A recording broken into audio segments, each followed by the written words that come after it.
1918-ci ildə Bakının paytaxt olması ilə bağlı bizdən soruşurlar ki, hansı zərurətində oldu, hansı proses getdi orada. Yəni Gəncəyə gəldi bizim hökumətimiz.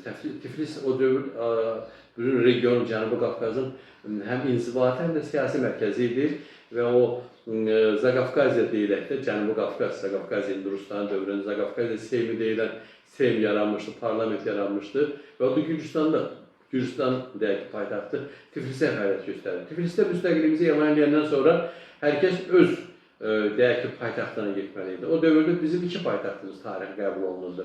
Və yaxud 3 deyək, Şamaxını da hesab edə bilərdik ki, Azərbaycan şimal torpaqlarında 3 dənə paytaxt. Bunlardan biri Şamaxı, biri Bakı, biri isə Gəncə ola bilərdi. Gəncə də bizim qədim şəhərimiz, qədim paytaxtlarımızdan biri idi. Yəni, Azərbaycan dövlətinin paytaxtları olmuşdu bunlar.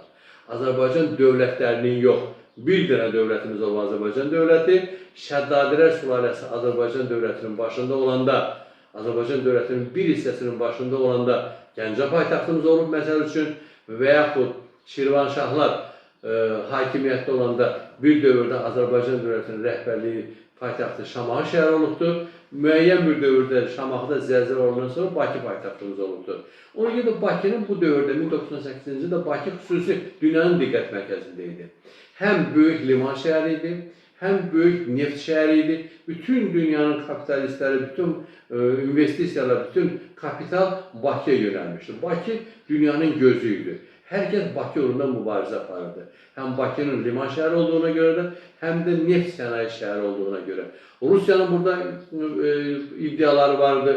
Hətta Rusiya ilə Almaniyanın arasında Bakının razılaşmışdı Almaniya, Bakı Rusiyanın nəzarətinə keçdi quberniyaya, Bakı quberniyası Bakı ətrafındakı ərazi ilə bir yerdə və onun müqabilində Rusiya özünə öhdəlik götürmüşdü ki, neftin, əldə olunacaq neftin bir hissəsi, 1/3 hissəsi Almaniyanın ixtiyarına verilir. Bax, bu cür sövdələşmələr gedirdi.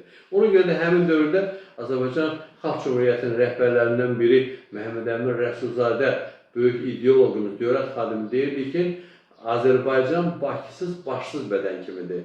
Çox ağır bir mübarizə gedirdi. Azərbaycanın taleyi həll olunurdu. Həm tarixi baxımdan, həm də iqtisadi baxımdan. Neft kimin əlində edirsə, o dövlət varlı dövlət ola bilərdi həmin dövrdə. Ona görə də Gəncəyə gələndən sonra hamı başa düşür ki, bu müvəqqətidir, hədəf Bakıdır, Bakı istiqaməti hərəkət etməliyik. Türkiyə də bunu dəstəkləyirdi həmin dövrdə.